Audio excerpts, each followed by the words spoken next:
Sapera, and you're listening to DJ Tommy G, the Hitman, at 89.5 Subic Bay Radio. Thank you for listening. 89.5 Subic Bay Radio. Well, time is up for me, and we still have time though to play one final song. So, swerte yung papasok na pero sige, lalagay ko na rin sa playlist yung mga request ninyo, Okay? So, thank you for keeping me company, all of you guys. Lahat ng nakikinig right about now. Pero before I say goodbye, may ipopromote muna ako. This is for my nephew. Yan, the nephew, ang kapatid ng Denise.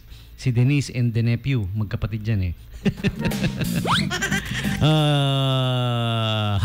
If you're thinking of buying your next lubricants for your car, for your trucks, for motorcycle, motor oil, try SK Zik, SKZIC. Subukan nyo po.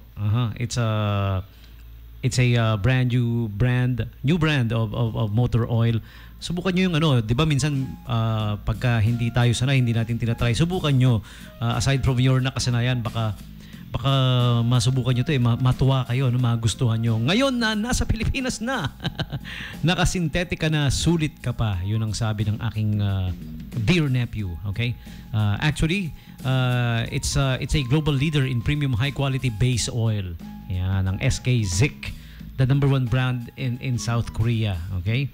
Di ba sa South Korea, lamig dun, di ba?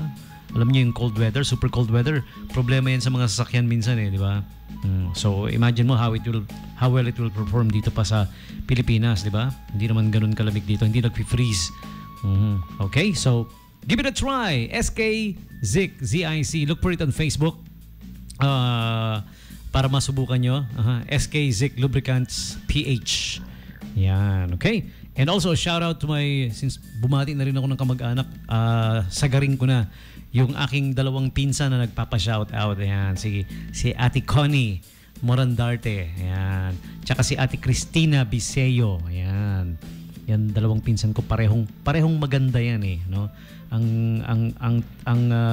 On a scale of 1 to 10, ang dating ng kagandahan nila is Aramina.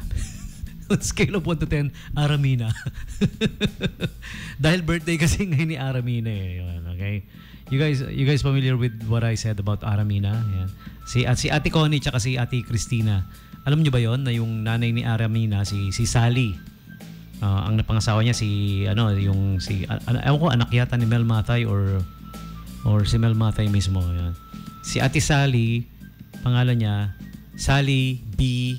Matay. Yan. Yung B niya sa gitna, ang meaning nun, bugna. Yan. Sally B. Matay. Yan. Okay? So, a little bit of a trivia. Para sa dalawang pinsan kong maganda na si Ate Connie tsaka si Ate Christine Biseo. Have a good day, you guys. I'm just ending my program with, by greeting you guys. Ayan. Maraming salamat. Sana one of these days makadalaw kayo dito sa radio station, papakantahin ko kayo, tsaka yung isa kumakanta, yung isa sumasayaw, backup dancer, parang ganon. Alright, that's about it for me. I'm gonna press play now on my final song. This is the song from Paramore. This is called Ain't It Fun? 895 Subic Bay Radio with this song for now. Tommy G saying peace. I'm out of here. Enjoy the rest of your Thursday. Bye for now.